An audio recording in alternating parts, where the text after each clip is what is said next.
వి gold trusted gold buyers తాకట్టులో ఉన్న బంగారాన్ని విడిపించి ఈ రోజు ఉన్న మార్కెట్ ధరకే కొనబడును. మరిన్ని వివరాలకు సంప్రదించండి 77107720.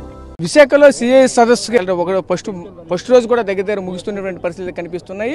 ఇదే క్రమంలో ఈ యొక్క పరిస్థితులు ఎలా ఉన్నాయి, ఎవరెవరు ఎంతమంది ఇక్కడ పెట్టుబడులకైతే వస్తున్నారు, ఇదే క్రమంలో ఒక పరిశీలన కూడా ఒకవైపు మంత్రులు అలాగే ఎమ్మెల్యేలు కూడా వస్తున్న నేపథ్యం కూడా కనిపిస్తుంది. ఇదే క్రమంలో మనతో పాటు మాట్లాడడానికి రాష్ట్ర మంత్రి కొల్లి రవీంద్ర గారు అయితే మనతో పాటు, ఆయనతో మాట్లాడి దీనికి సంబంధించిన మరిన్ని వివరాలు తెలుసుకునే ప్రయత్నం చేద్దాం. సార్ చెప్పండి సార్, ముఖ్యంగా చూసుకుంటే ఏ విధంగా జరుగుతూ ఉంది, ఇప్పటివరకు చూసుకుంటే ఎంతవరకు పెట్టుబడులు వస్తున్నటువంటి నేపథ్యం అయితే కనిపిస్తుంది, ఏంటి ఇదంతా?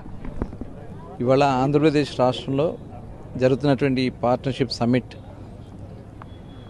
యావత్ ప్రపంచాన్ని ఆకర్షించింది. దీనికి బ్రాండ్ అంబాసిడర్ గౌరవ ముఖ్యమంత్రి చంద్రబాబు నాయుడు గారు.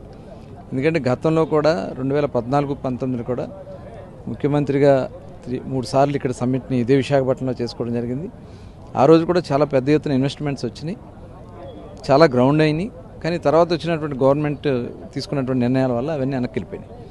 ఇప్పుడు మళ్ళీ గౌరవ ముఖ్యమంత్రి గారు ప్రభుత్వం వచ్చిన దగ్గర 10 లక్షల కోట్ల రూపాయల ఇన్వెస్ట్మెంట్స్ వచ్చినాయి. అట్లాగే చాలా ఇప్పుడు ఈ సమ్మిట్లో కూడా చాలా కంపెనీలు ముందుకు వస్తున్నాయి. ఎందుకంటే ఇవాళ పాలసీస్ తీసుకున్నాం, చాలా పాలసీస్లో దగ్గర 25 పాలసీస్ తీసుకున్నాం. వాళ్ళని ఇక్కడ ఏ రకమైనటువంటి మనం ఫెసిలిటీస్ ఏర్పాటు చేస్తాం, ఇవన్నీ కూడా నిర్ణయాలు తీసుకోవడం కూడా జరిగింది. కొన్ని రిఫార్మ్స్ కూడా తీసుకోవడం కూడా జరిగింది. ముఖ్యంగా వాళ్ళకి ఇక్కడ జరుగుతున్నటువంటి విషయాల్లో ఆ రిఫార్మ్స్ కూడా చాలా ఉపయోగపడతాయి. కాబట్టి ఎక్కువ మంది ఇక్కడ రావడానికి ఇంట్రెస్ట్ చూపిస్తున్నారు.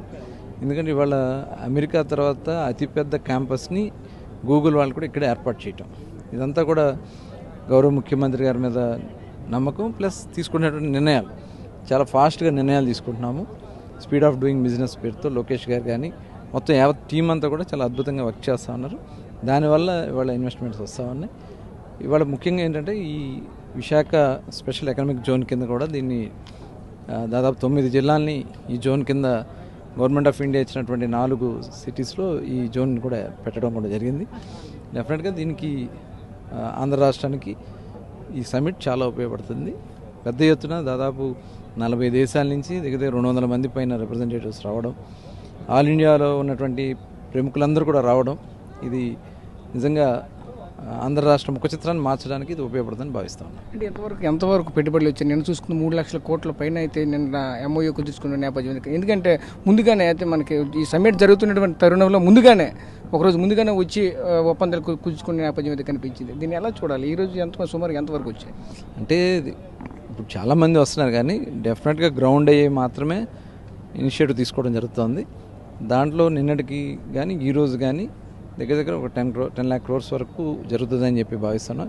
ఇంకా పెరగడానికి కూడా అవకాశాలు ఉన్నాయి. పర్టికులర్ మీ నియోజకవర్గానికి సంబంధించి ఎంఎస్ఎంఈ పార్కులు కూడా ఒక ఏర్పాటు చేసిన పరిస్థితి, దానికి సంబంధించిన ఏమైనా ఎంఓయూలు కుదుర్చుకున్నటువంటి నేపథ్యం ఏదైనా ఉందా? జరుగుతున్నాయి అన్నీ కూడా. ఇప్పుడు ఎంఎస్ఎంఈ పార్క్స్ కానీ మొన్న ఇండస్ట్రీస్ కానీ కూడా మనం ప్రతి ఇంటి నుంచి ఒక ఎంటర్ప్రెన్యూర్ తయారు చేయాలనేది లక్ష్యంగా పెట్టుకున్నాం. ఫారిన్ ఇన్వెస్ట్మెంట్సే కాకుండా లోకల్గా కూడా ఎంటర్ప్రెన్యూర్స్ తయారు చేయాలనేది ప్రభుత్వ లక్ష్యం. ఆ దిశగానే వాళ్ళు వర్క్ చేస్తున్నాం.